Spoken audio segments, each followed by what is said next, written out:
1913 সালে গীতাঞ্জলি কাব্যগ্রন্থের ইংরেজি অনুবাদের জন্য সাহিত্যে নোবেল পুরস্কার অর্জন করেন। এশিয়া মহাদেশে তিনিই প্রথম যিনি সাহিত্যে নোবেল লাভ করেন। তার কলম শুধু সাহিত্য সৃষ্টি করেনি, বাংলা ভাষাকে পৌঁছে দিয়েছে বিশ্বমঞ্চে।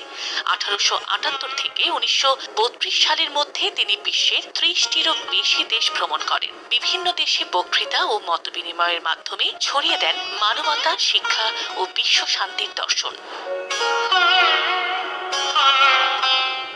সবচেয়ে স্থায়ী আমার গান, রবীন্দ্রনাথের এই বিশ্বাস আজও সত্য।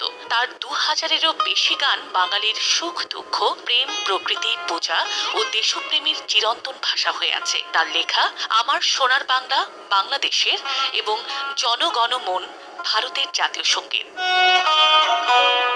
শুধু সাহিত্য নয়, শিক্ষা ও সমাজ সংস্কারেও ছিল তার অসামান্য অবদান।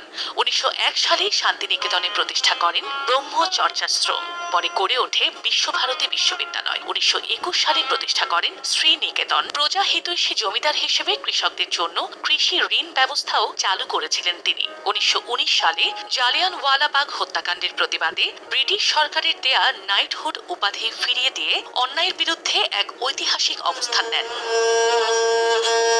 জীবনের শেষ দিকে গুরুতর অসুস্থ হয়ে পড়েন কবিগুরু। 1348 বঙ্গাব্দের 9 শ্রাবণ তাকে শান্তিনিকেতন থেকে কলকাতার জোড়াসাঁকোর বাড়িতে নেওয়া হয়। পরে অস্ত্রোপচার করা হলেও অবস্থার উন্নতি হয়নি। তবুও মৃত্যুর মাত্র কয়েকদিন আগ পর্যন্ত তিনি লিখে গেছেন। রোগশয্যাতেও থেমে থাকেনি তার সৃষ্টিশীলতা। অবশেষে বাংলা 1348 সালের 22 শ্রাবণ পৃথিবী থেকে বিদায় নেন 80 বছর বয়সী রবীন্দ্রনাথ।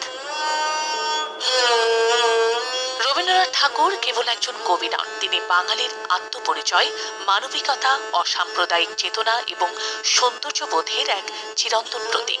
মুক্তিযুদ্ধের প্রেরণা থেকে শুরু করে আজকের বাংলাদেশ, সব ক্ষেত্রে তার গান, কবিতা ও দর্শন এখনো সমানভাবে অনুপ্রেরণা যোগায়। 85 বছর